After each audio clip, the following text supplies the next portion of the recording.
네, 오늘 뭐 삼성전자가 6% 약세이기 때문에 코스피가 쉬 길을 못 피는 그런 상황이 연출이 되고 있고 그래도 코스닥은 오늘 좀 살아나는 느낌 납니다. 전반적으로 전략을 어떻게 짜야 될지 이완수 그레너리 투자자문 대표 모셨습니다. 말씀 나눠볼게요. 안녕하세요. 안녕하십니까. 네. 뭐 지난주도 그렇고 이번 주도 그렇고 삼성전자, SK하이닉스에서 주중 환원 정책 얼마나 보답할 수 있을지 눈여보게 됐는데 네. 일단 시장에서는 실망 매물이 나오고 있습니다. 그쵸. 네. 삼성전자는 네. 어떻게 보세요? 사실 뭐 양사가 뭐 100조 원 넘게 내년까지 2년 동안 뭐 할 수 있다. 뭐 네. 최소한 뭐 JP모건은 150조까지 가능하다. 뭐 가능해요 수치적으로. 그런데 이번에는 뭐 어떻게 할 건지가 사실 중요했던 것 같아요. 왜냐하면 과거와 달리 삼성전자나 SK하이닉스는 이제 뭐 글로벌 주식이기 때문에 종목이기 때문에 글로벌 기관 투자가까지 다 지금 관심을 놓고 보는 상황에서 과거와 같이 이제 그런 방식으로 해서는 좀 안 될 것 같아요. 이제는 실적 발표할 때마다 글로벌 빅테크처럼 주주환원 정책을 계속 이제 동시에 발표를 좀 해줘야 될 것 같고요. 그다음에 과거에는 그냥 배당 조금 줘도 고맙다 이런 생각을 많이 했었는데 지금은 투자분들이 절대 그렇게 생각하지 않는 것 같아요. 네. 지금 SK 하이닉스는 사실 자사주 소각으로 갔거든요. 40조 원. 제가 보기엔 자사주 소각은 바로 주가를 끌어올릴 수 있는 가장 큰 요인이고요. 대신 이제 배당이라든지 무상증자 이런 부분들은 사실 약간 투자가분들한테 장기 투자를 유도하는 개념이거든요. 그러다 보니까 삼성전자 어제 나왔던 게 뭐 지금 3개년 누적 잉여 현금은 이제 프리 캐시플레이 50% 기존에서 하겠다. 그랬을 경우에 뭐 올해 최대 110조 원까지 가능하다라고 했는데 네. 3분기에 일단 30조 원 현금 배당을 추진하겠다. 그러다 보니까 현금 배당보다는 지금 시장에서 얘기하는 자사주 소각을 더 원하는 것 같아요. 그러다 보니까 주주 환원 의지는 재확인했으나 뭐 글로벌 투자가라든지 국내 기관 투자가들이 봤을 경우에 일단 경쟁사 대비 환원율이 조금 미약하다. 왜냐하면 SK 하이닉스도 프리 캐시플로우 현금에 50% 이상으로 조정을 했거든요. 그러다 보니까 삼전은 좀 약한 게 아닌가 이런 얘기가 지금 나오는 것 같고요.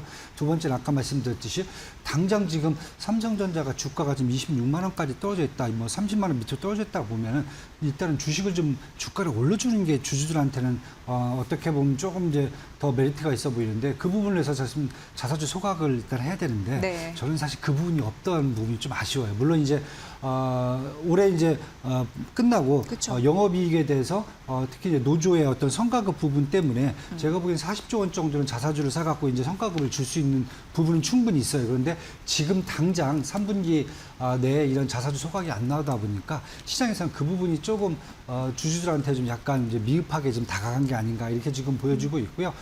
일단은 뭐 주가는 지금 26만 2천 원 정도 돼 있고 연초 대비해서 한 134% 정도 지금 상승한 수준이거든요. 그리고 올해 영업이익 전망치도 한 392조 원 정도 나오고 있고 지금 뭐 추정 PR도 5.89배로 너무 저평가돼 있어요. 그렇다고 보면은 저는 지금 글로벌 리서치 하우스들이 삼성전자 뭐 적게는 JP모건 40만 원에서 뭐 많게는 지금 뱅크 오브 아메리카든지 UBS가 지금 55만 원까지 목표 주가를 지금 본주를 올려놨거든요. 이런 층에서 본다라고 그러면은 일단은 뭐 지금 당장은 자사주 소각이 없어갖고 주가가 좀 밀릴 수 있겠지만은 일단 배당 부분 감안하고 연말까지 또 성과급에 따른 자사주 매입이라든지 이런 부분 감안한다라고 그러면은 지금 당장 주가는 좀 조정을 받을 수 있겠지만은 연말로 갈수록 저는 주주 배당 환원 정책 이런 부분들이 조금 더 다시 한번 주가를 끌어올 수 있는 매기가 될 수 있기 때문에 당장 너무 성급하게 그렇게 판단 안 하셨으면 좋지 않을까 이렇게 지금 보고 있습니다. 네, 그러니까 투자자 입장에서는 좀 통 크게 했으면 좋겠는데 그렇죠, 네. 우리가 바라는 거는 주가 부양이지 않느냐 해서 기대를 했지만 자사주 매입 이슈는 없었고 그러니까 배당은 뭐 하지만 그리고 총 주주 환원액이 뭐 큰 변동이 없었기 때문에 그쪽에서 시장 매물이 오늘 나오고 있다라는 말씀해 주셨는데 향후 4분기 10월 그리고 내년 1월 정도에 뭔가 방향성이 나오면 또 좀 분기점이 그때는 큰 금액이 또 들어올 수 있기 때문에 그때는 다시 또 시장에서 장기적인 투자를 한번 놓고 보시면 또 괜찮을 것 같아요. 그러니까 재원이 한 80조 원 정도 남았다. 110조 원 중에서 30조 원 쓰면 앞으로 이게 어떻게 될 수 있을지 좀 눈여겨보시면 될 것 같고 그 시그널에 대해서 저희가 포착해서 대표님 계속 좀 잘 알려주세요. 그렇게 하겠습니다. 그리고 이제 여러 가지 이벤트가 굉장히 많은데 일단 뭐 삼성전자, SK하이닉스, AMD 뭐 여러 가지 메타 이런 부분에서 AI 칩 관련한 이벤트가 열리나 보죠.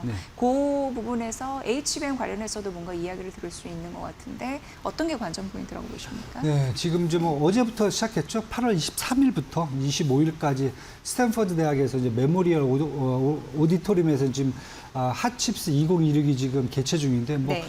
글로벌 제가 뭐 항상 반도체 M7이라고 하는 주식 회사들은 다 지금 모여 있어요. 뭐 네. 하이퍼스케일들 다 모여 있고요. 지금 제가 보기에는 뭐 그쪽에서 지금 얘기하는 주제들을 보시면은 HBM 뭐 베이스타이라든지 LPDDR5X라든지 뭐 CXL 기술, 차세대 HBM 패키징, 뭐 AI 프로세서 전략 인프라 기술 뭐 다 공유하겠다라고 지금 모여 있는데 가장 큰 건 저는 이제 다른 것보다 하이퍼스케일러별 AI 생태계 구축을 위한 경쟁을 서로 확인하는 부분 장이다라고 보셔야 될 것 같고요. 이런 하나하나 이제 컨퍼런스들이 사실 뭐 의미를 놓고 본다면 이렇게 크진 않지만은 지금 흐름 자체를 한번 놓고 보신다라고 하면 서로 지금 계속 만나면서 서로의 생태계를 확인한다고 보시면 될 것 같아요. 그러니까 예를 든다면 제가 이제 이걸 한번 보여드릴게요. 네. 엔비디아 생태계가 요즘 또 갑자기 또 변하고 있어요.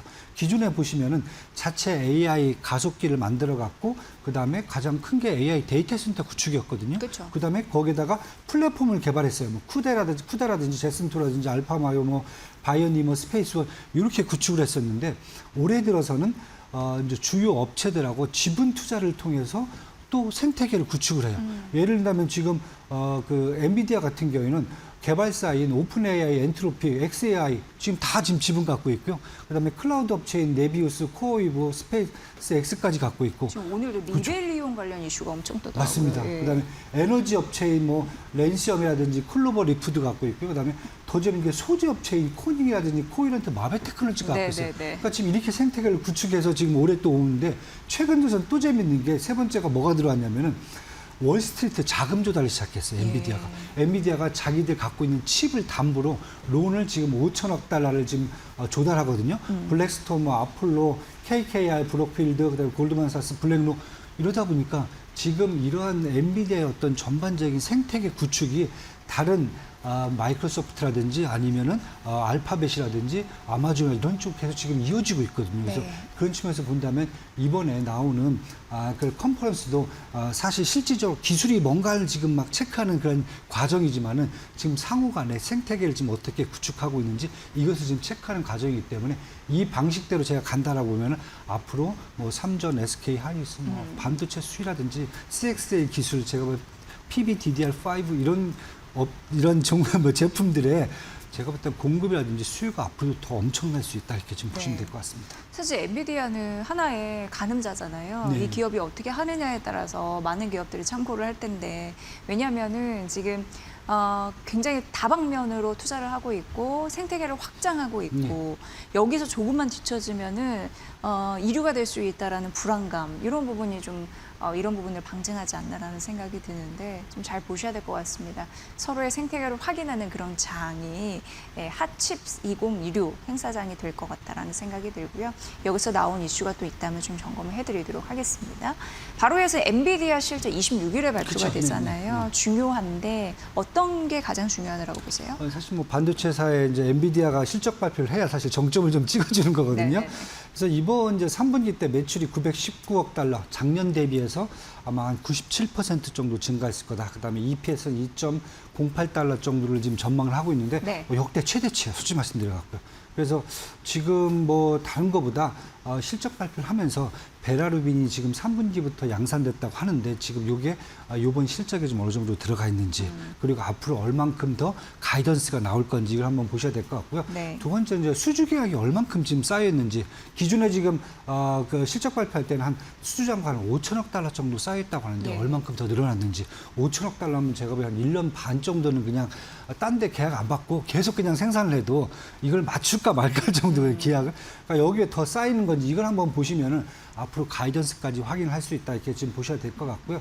그런 측면에서 지금 본다면 엔비디아가 주가가 지금 이게 14달러 정도에서 지금 왔다 갔다 하는데 연초 대비해서 15%밖에 안 올랐어요. 네. 너무 안 올랐거든요. 그런데 올해 2027년 회계년도로 지금 들어갔거든요. 엔비디아는 올해 매출이 한 3,952억 달러, 작년 대비해서 한 83% 증가. 뭐 정말 엄청나요.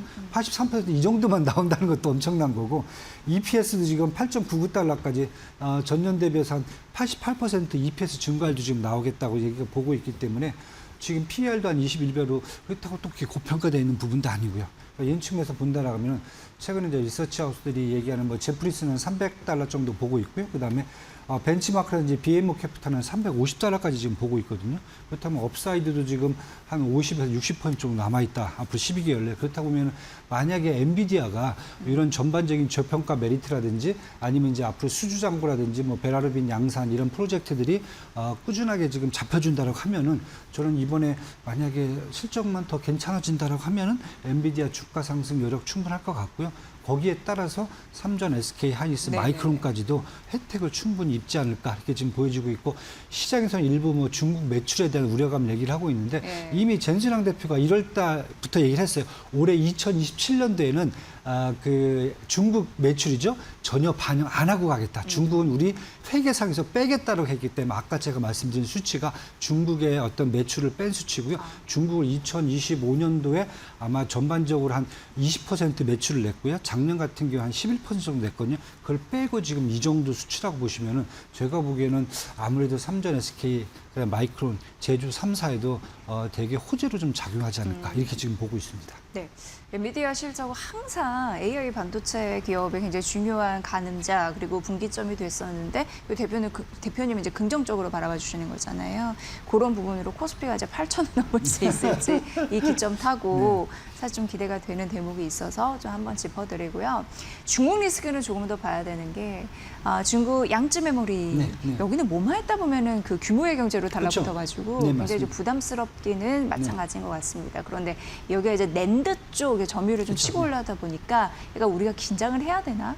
긴장할 단계인가? 이런 생각이 들어요. 대표님 어떻게 진단하세요? 일단은 시장에서 우려감은 큰데 노이즈가 좀 많이 껴있다 이렇게 지금 보시면 될 것 같아요.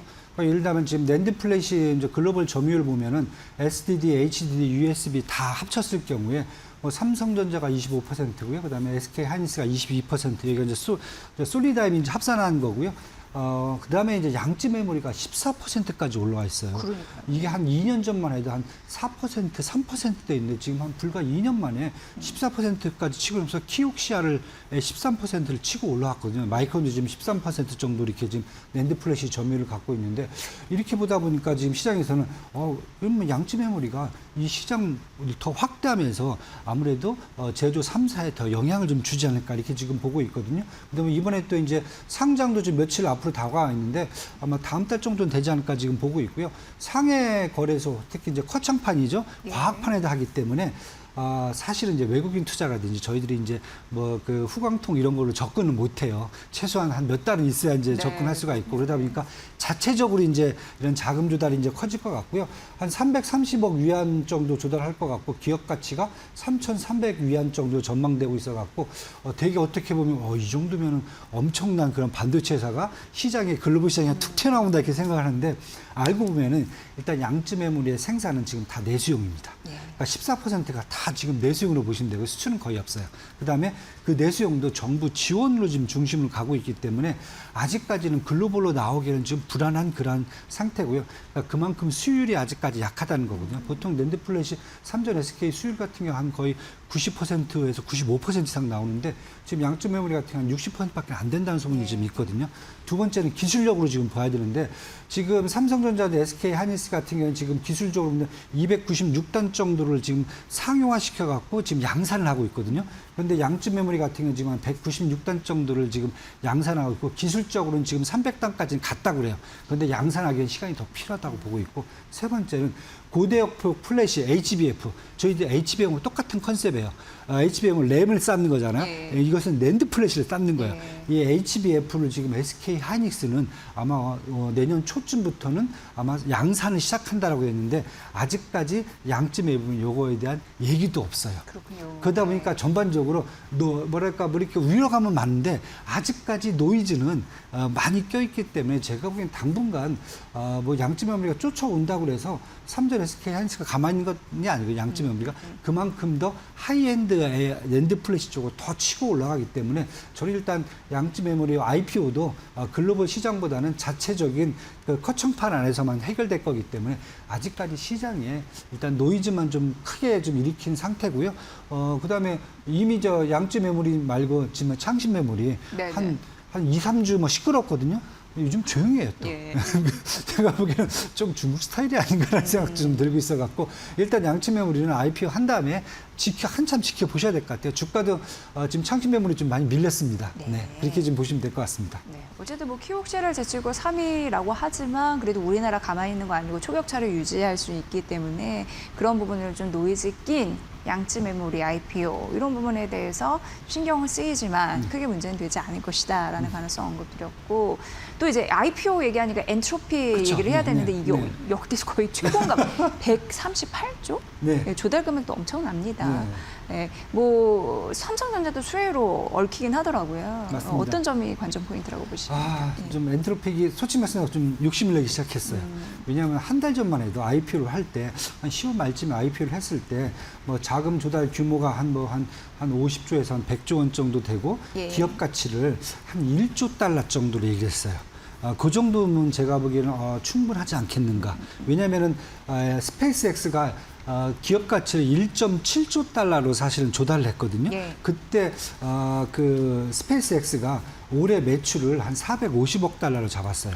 그러다 보니까 매출의 한 38배 정도로 사실 상장을 했거든요. 예. 그래서 제가 그러면서도 스페이스X가 막 지금 2달째 고생을 하고 있잖아요. 공매도 물량부터 시작해서 막 엄청나게 지금 그다음에 저기 물량까지 이제 그 보호 예수 기간 물량도 지금 쏟아져 나오다 보니까 지금 한 2달째 고생을 하고 있어요. 근데 그걸 봤을 때 처음에는 한 1조 원 정도 얘기인데 갑자기 이제 매출이 지지난주에 올해 매출이 한 650억 달러 정도 전망이 되면서 영업이 흑자까지 기대를 하다 보니까 엔트로픽이 지금 갑자기 조금 약간 욕심 내는 것 같아요. 그래서 제가 봤을 때는 지금 얘기한 게 기업 가치를 한 2조 달러까지 예상을 한다. 그렇다고 보면 지금 650억 달러 갖고 지금 나눠보면은 30배 수준이거든요. 네. 이 정도면 고평가예요. 저는 1조 달러 얘기했을 때 한 15배 정도 얘기했을 경우는 저는 25배 정도면은 이 정도면은 저평가되고 투자가분들이 많이 몰릴 수 있다 생각을 하는데 30배가 넘어갔을 경우에는 저는 이렇게 됐을 경우는 스페이스X보다 조금 작긴 하지만은 네. 그래도 불안해요. 그래서 저는 만약에 지금 엔트로픽 같은 게 좀 욕심을 좀 안 내고 조금 더 기업 가치를 좀 낮춰갖고 해주면은 제가 봤을 때 투자가들이 좀 많이 모여갖고 네. 처음에 시작됐을 때 스페이스X와 같은 어떤 전반적인 보호 예수 물량이라든지 아니면 공매도 물량이라든지 이런 부분 좀 쉽게 해결하면서 투자가들이 해피한 그런 케이스가 되지 않을까 지금 보고 있는데 일단은 엔트로픽 한번 보실 때 공모가가 얼마가 되는지 아니면은 그 기업 가치를 얼마로 산정하는지를 먼저 한번 보시고 달려드시는 게 좋지 않을까. 네, 그렇게 지금 보여지고 있습니다. 네.